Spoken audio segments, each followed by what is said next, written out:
Alfonso Zárate, estamos justamente en el ojo del huracán y no es para menos. Te saludo con mucho gusto, bienvenido como siempre, como colaborador nuestro, como autor de la muy leída columna Los usos del poder en el periódico El Universal y como presidente del grupo consultor interdisciplinario.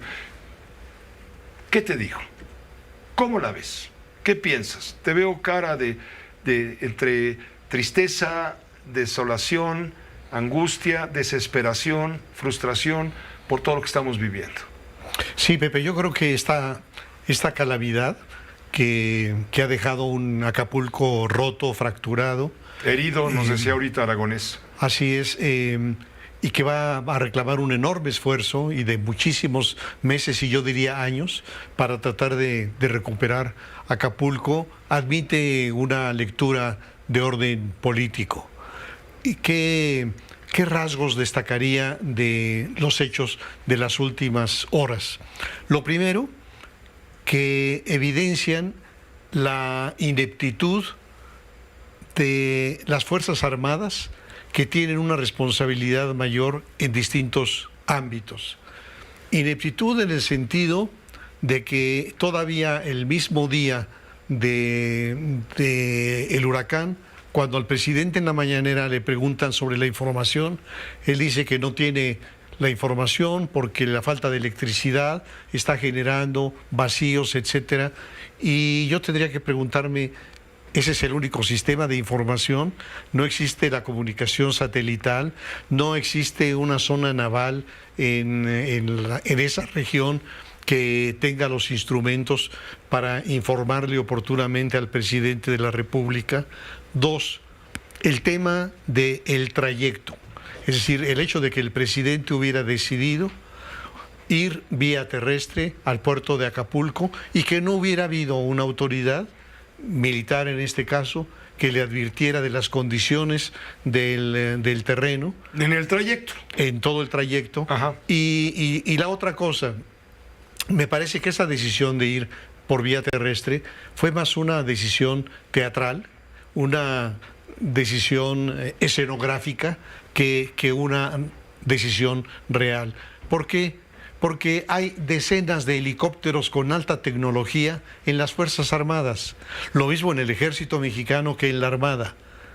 Y no se decidió por utilizar un helicóptero que además, llegando a la zona, le habría permitido tener una visión muy dramática, pero muy real, de lo que estaba ocurriendo en Acapulco. Por cierto, sí utilizó un helicóptero de la Armada para regresar a la Ciudad de México. En horas de la noche. Así es. Entonces... ¿Se podía haber ido de la Ciudad de México? Absolutamente, a Acapulco, a directamente, claro, asesorado y apoyado por la región militar correspondiente, la Marina también. Sí. Recorrer, ver, estudiar, oír, ordenar, coordinar y luego retacharse, sin tanto espectáculo, Así donde es. se le vio atorado, enfangado, ayudado por soldados, en un vehículo militar atascado, que le ha valido una cantidad de memes extraordinarios. Ese es otro tema, Pepe. Me parece que es posible que esa imagen que se ha reproducido en las redes sociales y que está en los medios, sea de alguna manera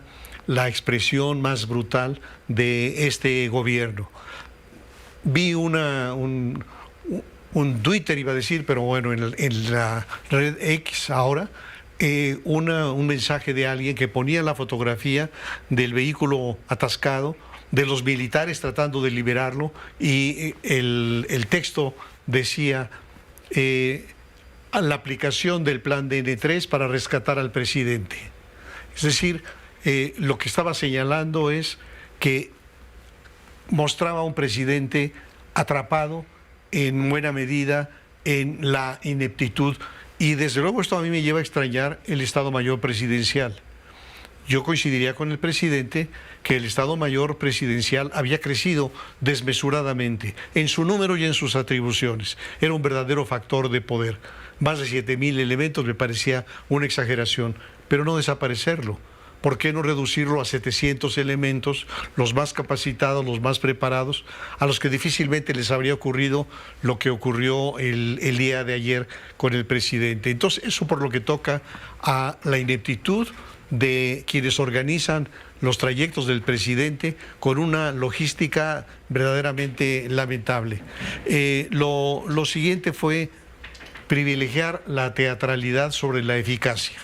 Es decir, el tratar de poner a este presidente que cruza caminando ríos, y que, todo esto para llegar al lugar, cuando la eficacia, decía yo, debió haber sido optar por el helicóptero que lo trasladara con oportunidad, con rapidez.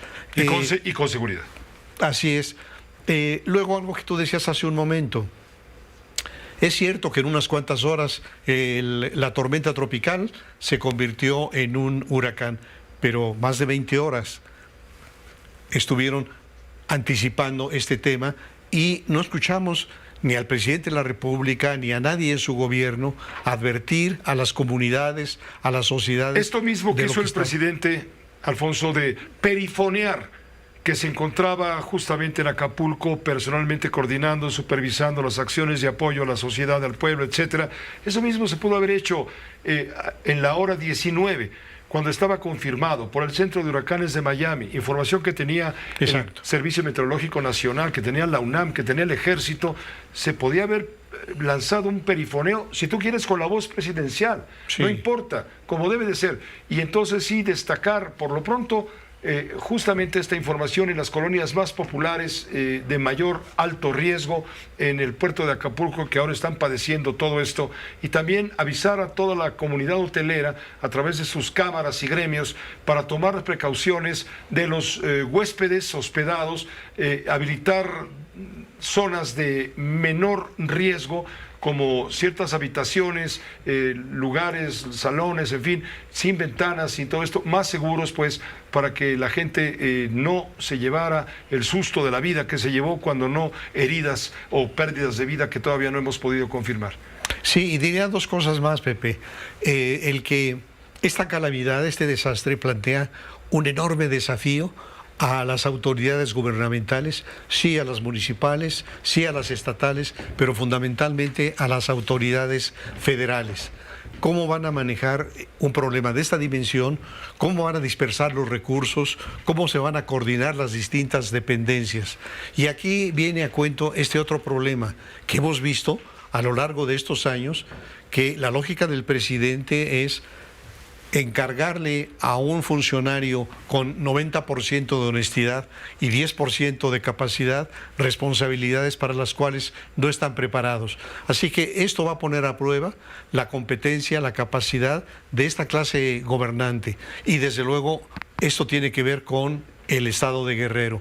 Un estado en donde la gobernadora Evelyn Salgado no tiene más mérito que ser la hija de quien estaba destinado para esa posición, que además es un hombre desprestigiado, con acusaciones sexuales, y vemos, y ese es profundamente triste, un estado de Guerrero en una descomposición brutal. Nada menos el lunes conocimos en Coyuca de Benítez el asesinato, emboscados de 13 policías. El secretario de Seguridad, el director de la Policía Preventiva de Coyuca. Y 11 agentes asesinados. Y eso en esta misma zona. Entonces es una tragedia que se suma a otras tragedias. Muchas gracias, Alfonso, por tu comentario. Con mucho gusto, Pepe. Gracias, el maestro Alfonso Zárate. Una pausa.